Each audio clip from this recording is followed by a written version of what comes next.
எல்லாருக்கும் வணக்கம். நான் உங்கள் சரவணன். நம்மளோட எம்பிபிஎஸ் பிடிஎஸ் அப்டேட்டு நிறைய தொடர்ந்து கொடுத்துட்டே இருந்தாலும் ரிசல்ட் வந்தோடனே நம்ம அடுத்தடுத்து ரிசல்ட் கொடுக்கறதுக்காக ப்ரிப்பேர் பண்ணோம்.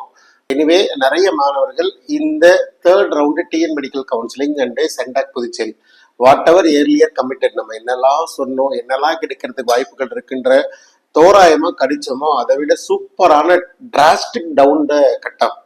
இதுல நிறைய மாணவர்கள் ஜாயின் பண்ணதும், சீட் எடுத்ததும், ஜாயின் பண்ணதும், அலாட்மெண்ட் வாங்கினதும் மிகப்பெரிய வாழ்த்துக்கள். உங்களுடைய கனவுகள் நிறைய பேர் காத்திருந்தா பெஸ்டா கிடைக்குங்க அப்படின்ற மாதிரி தான் நிறைய மாணவர்கள் காத்திருந்து அவங்களுடைய இடத்த பூர்த்தி பண்ணி டாக்டரா ஆகிக்கிட்டாங்க.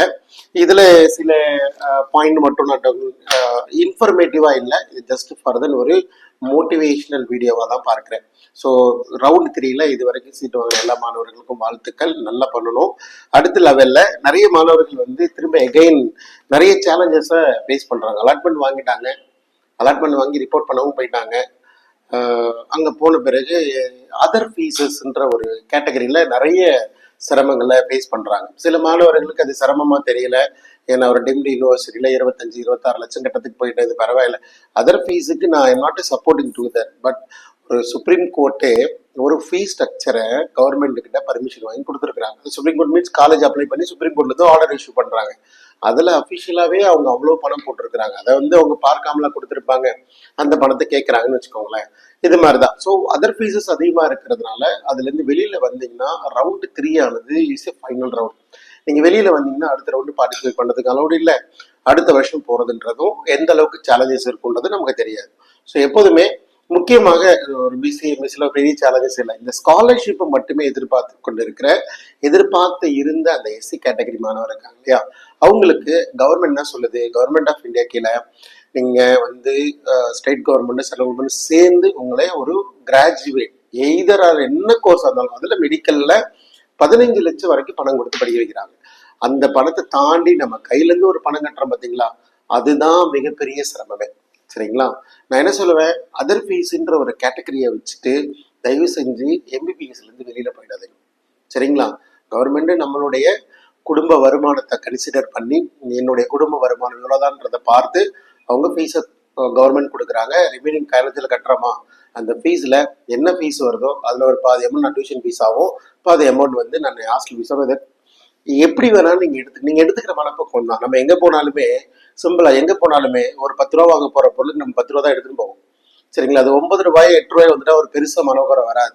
ஆனால் 11 ரூபான்னு சொல்லிட்டாங்கன்னா அந்த 1 ரூபா பணம் பக்கத்தில் இல்லாதப்போ இருக்கிற மிகப்பெரிய வருத்தம் அதுதான் அங்கே ரொம்ப மனசை கிரஷ் பண்ணும். பட் எதுக்காக இந்த எக்ஸாம் எல்லாம் சொல்கிறேன் அப்படின்னா, நான் எதுக்கு ஆதரவாக இல்லை, ஆனால் எம்பிபிஎஸ் சீட்டுக்கு நான் முழுமையான ஆதரவு. சீட்டை விட்டுறக்கூடாது, டோன்ட் கிவ் அப், வெளியில வரக்கூடாது, ஜாயின் பண்ணி தான் தீரணும். அதற்கான யூசிங்க நல்லா படிக்க பாருங்க. Right?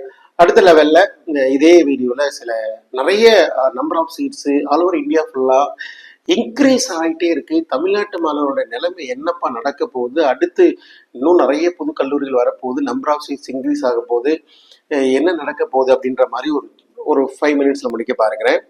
So government of India already சொன்னாங்க 25,000 எம்பிபிஎஸ் சீட் அடுத்து வரப்போற 5 வருஷத்துல பண்றோம்னு சொன்னாங்க. இந்த வருஷமே 11,500 சீட் பண்ணிட்டாங்க. சரிங்களா? ஒவ்வொரு ஸ்டூடெண்ட்டுமே minimum around 25 lakhs government quota except 20 to 25 lakh per year. 5 வருஷம் 1 கோடியிலேருந்து 1.25 கோடி கட்டி படிக்கிறாங்க. ஆனால் படிக்கிறதுன்றது அவங்க அந்த குவாலிட்டி மெடிக்கல் சிஸ்டத்தை லேர்ன் பண்ணிக்கிட்டாங்களா, கற்றுக்கிட்டாங்களா, ரியாலிட்டி என்ன சார்? நீங்கள் என்னதான் நம்ம யோசிச்சாலும் ஒரு காலேஜ் நிர்வாகத்திட்ட போயிட்டு எனக்கு இந்த டீச்சர் பாடம் நடத்தலை, எனக்கு இந்த டீச்சர் கிளாஸ்க்கு இன்னைக்கு வராமல் போயிட்டாங்க, எதுவுமே பண்ண முடியாது. நான் ஒன்னே ஒன்று தான், அஸ் ஏ ஸ்டூடெண்டா அஸ் ஏ பேரண்டா, இப்போ என் டாக்டர் என் பையனோ படிச்சாங்கன்னா நான் என்ன கைட் பண்ணணும்னு அதுதான். பெருசா காலேஜ்ல இருந்து எந்த ரெஸ்பான்ஸ் எதிர்பார்க்கறது மிக கடினம் தான். ரியாலிட்டி யதார்த்தத்தை யோசிக்கிறேன். அவங்க ஃபீஸ் கலெக்ட் பண்ணிடுவாங்க, ஃபேக்கல்ட்டி அரேஞ்ச் பண்ணிடுவாங்க. 250 மாணவருக்கு ஒரு ஃபேக்கல்ட்டி. எப்படி ஒரு அனடாமி கிளாஸையோ இதையோ 250 மாணவர்களுக்கும் ஒரு பேப்பர் கரெக்ஷன் பண்ணி குவாலிட்டி அவங்க டெலிவரி பண்ணி அதை 250 மாணவர்களுக்கு ஒரு எக்கச்சக்கமான ஹடல்ஸ் ஃபேக்கல்டிஸ் இருக்கும். ஸோ செலவு அதிகமாக பண்ணுறதுனால இங்கே ஃபேக்கல்டிஸ் ரொம்ப லெஷர். பட் கவர்மெண்ட் ஆஃப் இந்தியாவில் நீங்கள் ஃபேக்கல்டி லிஸ்ட் கொடுத்தோன்னே அப்ரூவல் கொடுத்துட்டாங்க, சீட்டு கொடுத்துட்டாங்க. பட் அந்த சீட்லாம் கொடுத்தனால தான் இன்றைக்கி என் குழந்தைகள் இவ்வளோ பேர் படிக்கிறதுக்கு போயிருக்கிறாங்க. ஸோ அதனால் கொடுக்கணும், வேணும். சரிங்களா? பட் லேர்னிங் அப்படின்றது ஒரு ஸ்டூடெண்டாக நீ மருத்துவம் படிக்க தான் வந்திருக்கிறீங்க. மருத்துவம் படிப்பதுன்றது அவ்வளோ சர்வசாதாரணமாக இங்கே இருக்கிற சிஸ்டம் கொடுத்துடல. ஸோ மருத்துவம் படிக்கணும்னா நீங்கள் நிறைய இந்த ஃபிசிக்ஸ் கெமிஸ்ட்ரி பயாலஜியில் கற்றுக்கிட்ட எல்லாத்தையுமே இங்கே கொஞ்சம் கொஞ்சமாக லைப்ரரி போகிறதோ, நெட்டில் தேடுறதோ, ஏஐ பயிற்சி பண்ணி படிக்கிறதோ, டீச்சரை போய் எப்படியாவது இந்த இன்ஃபர்மேஷன் எனக்கு சொல்லுங்கன்னு சொல்லி தெரிஞ்சுக்கிறதோ, ஒரு கிளினிக்கில் ப்ராக்டிஸ் பண்ணுறதோ, இது மாதிரி எல்லாத்தையுமே செல்ஃப் மோட்டிவேஷன் இல்லாமல் சக்ஸஸ் வாங்க முடியாது. ஸ்பெஷலி தமிழ்நாடு எம்ஜிஆர் யூனிவர்சிட்டிக்கு கீழே இருக்கிற எம்பிபிஎஸ் ஸ்டூடெண்ட் ரொம்ப ரொம்ப கவனமாக இருக்கணும். நிறைய மாணவர்கள் தெலுங்கு மைனாரிட்டி இதுலலாம் நிறைய மாணவர்கள் குறைவான மார்க்குள்ளதான் உள்ள போயிருக்கிறோம். இந்த மார்க் அடிப்படையில் அங்கே சரி போதும், அவங்க சொல்லும் போது படிச்சுக்கலாம், சொல்லும் போது படிச்சுக்கலாம், சொன்ன பிறகு படிச்சுக்கலாம்னு இல்லாமல் புக் எடுங்க, படிக்க ஆரம்பிங்க. ப்ராக்டிக்கலாக லேர்ன் பண்ணுங்க, மெமரைஸ் பண்ணாதீங்க, ப்ராக்டிக்கலாக லேர்ன் பண்ணுங்க. நிறைய ஃபேக்கல்டிஸ் ஒரு உட்கோடுனால உங்களால் கிளாஸ் எடுக்க முடியுமா தெரியல, ஆனால் பண்ணுவாங்க. பட் எந்த அளவுக்கு லிமிட்டட் சேலஞ்சஸ் இருக்கும்னு தெரியல. 250 மாணவர்கள் ஒரே கிளாஸ் ஆடிட்டோரியத்தில் 250 பேர் உட்கார வச்சுட்டு ஒரு கிளாஸ் நடத்துவாங்க. அவங்களுடைய பர்ஃபார்மன்ஸும் வாய்ஸும் ஃபர்ஸ்ட்ல இருக்கிற ஒரு 30 பேர் கேட்கும், 250 பேர் கேட்குமான்னு எனக்கு தெரியல. எந்த அளவுக்கு பர்ஃபார்மன்ஸ் அவுட்புட் வரும்ன்றது தெரியல.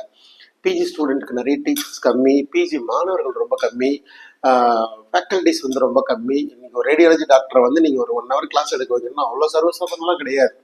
ஏன்னா அவங்க மார்க்கெட்டில் ரொம்ப டிமாண்டு.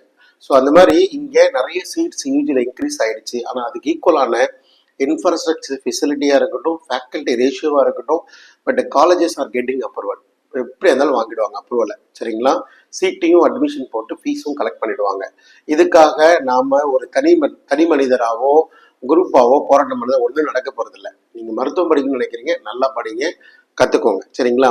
நார்மலாக எப்போதுமே ஒரு ஃபேக்கல்ட்டிட்டு நீங்கள் எதிர்பார்க்கறது ஒரு 20 to 25% எக்ஸ்பெக்ட் பண்ணுங்கள். பெருசாக எதிர்பார்க்காதீங்க. சரிங்களா? உங்களுடைய கனவுக்காக நீங்கள் படிக்கிறீங்க. நான் 20 லட்சம் பணம் கட்டி படிக்கிறேன், இந்த படிப்பு இப்படிதான், வேற வழி இல்லை, அப்போ நான் படிக்கணும்னு பண்ண வந்துடலாம்.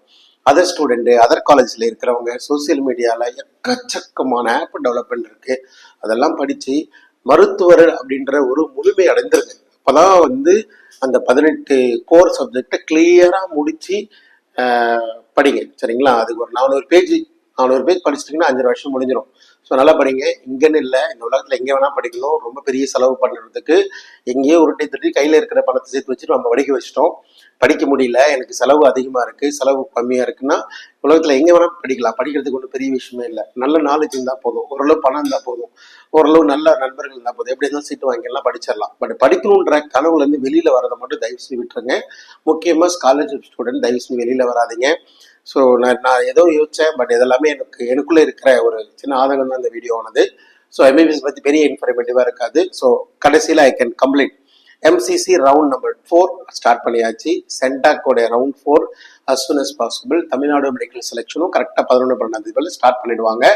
இது நிறைய பெரிய முக்கியமானது. டிஎன் மெடிக்கல் செலெக்ஷன் கீழே இந்த 8ஆம் தேதிக்குள்ளே எல்லாருக்கும் ஃபீஸ் கட்டணும். நிறைய மாணவர்களுக்கு இன்டர்நெட் பேங்கிங் ஃபெசிலிட்டி கிடையாது. சரிங்களா? தயவு செஞ்சு ப்ரிப்பேர் பண்ணுங்க, தயவு செஞ்சு பேமெண்ட் பண்ணிடுங்க ஆன் டைமில். கடைசி நாள் உங்களால் ஒன்றுமே பண்ண முடியாது. இன்னைக்கு ஆல்ரெடி தேதி 5, வெறும் 3 நாட்கள் மட்டும்தான் இருக்குது. இந்த மாதிரி சிரமங்கள் எல்லாம் கொஞ்சம் கவர் பண்ணி முடிங்க. நம்ம நிறைய அடுத்தடுத்து வருடத்தை நோக்கி போக போகிறோம். 2025 எம்பிபிஎஸ் படிக்கிறதுக்கான வேறு வழிமுறைகள் இருக்கான்னு தேடிட்டு இருக்கிறோம். எம்சிசியோட 4th ரவுண்டில் டீம்டு யூனிவர்சிட்டியில் நிறைய சீட்ஸ் வந்து அந்த 150 160 சீட்டுக்கும் அலாட்மெண்ட் எந்த ரேஞ்சில் வரும்ன்ற ஒரு அனலைஸ் ஒர்க்லாம் பார்த்துட்டு தான் இருக்கிறோம். நீடில் இருக்கிறவங்க ஃபோன் பண்ணுங்க, பேசலாம். பசங்களை பேரண்டிங் கொஞ்சம் நல்லா படிக்க சொல்லுங்க. கிட்ட நல்ல ஒரு டாக்டராக வரணுன்ற ஆழ்த்துக்களை சொல்லுங்க. சரிங்களா? ஸோ அடுத்த வீடியோக்களை சந்திக்கலாம். நன்றி, வணக்கம்.